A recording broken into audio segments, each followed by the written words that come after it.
Com as recentes lesões de Memphis Depay e Yuri Alberto, o Timão foi ao mercado e fechou com Agustín Anello, norte-americano destaque do Boston River do Uruguai. Nesse vídeo eu te mostro o estilo de jogo dele e como pode ajudar taticamente o Timão nessa temporada. Bora! Antes de abrir para os lances, vamos conhecer um pouco da carreira do Agustín Anello, conhecer um pouco mais sobre ele, né? 23 anos, 1,82 m, ponta esquerda, destro, tá? E aqui o detalhe. Norte-americano, é estranho, né? Pô, um jogador dos Estados Unidos no Uruguai, eu sei que agora tá tendo muita ponte, mas não é muito comum, mas aqui eu explico, né? Pelo menos tento explicar. Ele tem pais argentinos, tá? Então tem uma raiz sul-americana e nele, inclusive o tio foi jogador de futebol. Mas a carreira dele é bem maluca, porque ele começou de fato a jogar no Lomel, depois de ter passado até pela base do Espanhol, o Espanhol mesmo, rival do Barcelona em La Liga, né?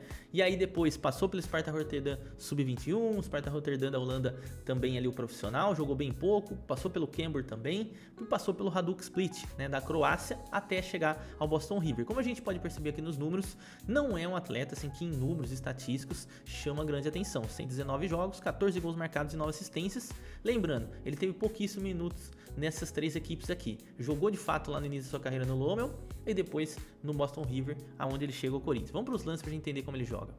Bom, eu quero trazer primeiramente uma das características principais desse jogador, que é o drible. E é um drible muito característico, que é essa trazida para o meio, né? Jogador destro, né? Joga pelo lado esquerdo de fato e traz muito pelo centro para conseguir efetuar os seus dribles, ganhar a bola aqui dos seus zagueiros, ganhar os duelos no 1 contra 1. E aí é curioso, né? Que a gente também traz o mapa de calor dessa última temporada, que a gente percebe que é um cara que retorna bastante. Isso é importante, principalmente no esquema do Corinthians, que sofre bastante com transições ofensivas adversárias, né? Se questiona muito se dá para jogar com Garro, Yuri, Memphis Depay, porque querendo ou não fica um pouco mais avançado, são jogadores que marcam um pouco menos. Ele é um jogador bem participativo nesse quesito. Não necessariamente ele é um ponto esquerda, tá? Até trazendo aqui para vocês um contexto, muitas das vezes ele atua assim e por isso que ele acaba aparecendo um pouco mais pelo lado esquerdo, só que vocês vão perceber que ele também tem características de mais um atacante do que propriamente um ponto esquerdo. Você vê que o time dele jogava no 4-5-1, né? Então, naturalmente, ele ficava mais pelo lado esquerdo, que é onde ele se sente mais à vontade. Voltando para os lances, a gente segue vendo aqui os dribles dele, né? E sempre com essa mesma característica, para vencer adversários e conseguir conectar jogadas também com os seus companheiros, né? Que obviamente no Corinthians serão outros. Olha como ele percebe, mapeia bem o espaço, né? Você vê que ele quebra o pescoço ali para ver se tem algum jogador próximo. E quando tem aproximação do adversário, ele corta com facilidade e efetua um cruzamento aí na área. E esse drible que eu mostrei anteriormente, ele utiliza também para finalizar no gol. Aliás, é um jogador que finaliza muito. Você vê que não vai por 1 para 1, mais próximo ali da área e finaliza com perigo para fora. E lembra que eu comentei para vocês, apesar de ser um jogador que gosta mais de atuar e atua mais pelo lado esquerdo como atacante, ou às vezes até como um ponta, um falso ponta, que eu julgo que ele não é tão ponta assim como a gente imagina, mas perto ali amplitude e tal, ele também atua em algumas situações como um segundo atacante, como a gente tá vendo nesse lance, ele tá do lado direito do campo. E aí o drible é exatamente o mesmo, só feito com a perna esquerda, corte seco e finalização pro gol. Bem inteligente nesse sentido. Também aqui nesse lance a gente já consegue ver uma arrancada.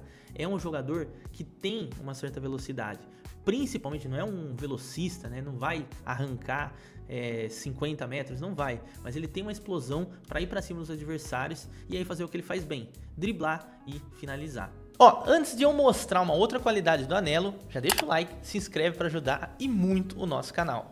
Quando mais avançado e mais próximo do gol, um pouco mais centralizado, apesar de ainda atuar ali pelo lado esquerdo, ele tem boa qualidade para fazer o famoso facão que a gente costuma dizer, para entrar às costas dos adversários e finalizar no gol, e finaliza com certa qualidade, apesar de não ser um jogador de muitos gols na carreira. Por exemplo, um dado aqui interessante que vale a pena a gente mencionar: um gol a cada 348 minutos, quase 4 partidas. A gente comparar com alguns atacantes ali do Corinthians, tem uma média até mesmo melhor, obviamente não que Yuri Alberto e Memphis Depay.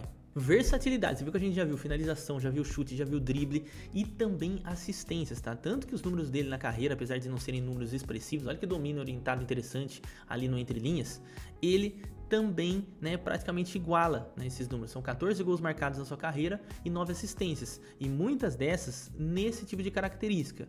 Entra naquele setor que a gente costuma chamar de zona de guerra, que é extremamente difícil de jogar, e consegue criar jogadas. Você vê que realmente como um segundo atacante atuando lado a lado com outro jogador. Aqui de novo, você vê, ó, consegue atacar o espaço e dá assistência ali, ó, perfeita prime pro cara finalizar e acabar perdendo o gol. E aqui duas características rápidas que eu gostaria de mencionar é que ele também é bem ativo nas bolas paradas, olha que interessante. Cobra falta? Cobra, mas não vi nenhum dado estatístico de ele ter marcado gol de falta, e até porque o Corinthians tem jogadores melhores nesse quesito, na minha opinião, de tudo que eu analisei. Mas ele também é um jogador que, apesar de jogar com a 9 do Boston River, cobrava escanteios, dava assistência dessa forma e também pode ser uma boa arma em cobranças de pênalti, né? Foram 2 pênaltis cobrados na Liga Uruguaia e 2 gols marcados. Bora de campinho e vamos entender como o Agustín Anello encaixa na equipe do Dorival Júnior. Pensando no contexto de agora, que tô gravando esse vídeo, sem Yuri e sem Memphis Depay, ambos lesionados, o Agustín Anello seria o titular, na minha opinião, principalmente em qualidade, no lugar do Kaique Ferrari, que é jovem ainda, vai ter que se provar e tal, ou até mesmo o Kaique Ferrari caindo um pouco mais para a direita, que eu acho que já não é característica, e aí ficaria ele e o Gui Negão, tá? E aí pensando, com o Yuri Alberto, com o Memphis Depay retornando, e agora? Cara, aí honestamente eu acho que ele não seria titular. Obviamente poucos jogadores nesse sentido, com essa dupla 100% fisicamente, seriam titulares também, mas ele dá boas opções táticas, como por exemplo, o Corinthians voltar a utilizar o 4-3-3, coisa que foi utilizado por muito tempo, né? O Memphis Depay como um falso 9, flutuando bastante aqui juntamente com o Garro infiltrando, né? Memphis Depay saindo um pouquinho mais. E aí ele sendo esse jogador de lado, né, da esquerda para o centro, fazendo aquele tipo de jogada que a gente viu, trazendo para o meio, driblando e muitas vezes infiltrando também entre linhas para dar um passe para o Memphis, para dar um passe para o Yuri. Bem interessante, traz algumas variações táticas o norte-americano para a equipe do Timão. Na minha visão, o Anello não é um craque nem um jogador que muda o patamar do Corinthians, mas pode ser uma boa opção tática, ajudando a variar o sistema de jogo e suprindo a ausência das principais estrelas do time. E você, o que achou dessa contratação? Deixa aqui nos comentários. E não esquece, tem mais análise aparecendo aí na tela para você continuar acompanhando aqui no Futebol no Detalhe. Tamo junto!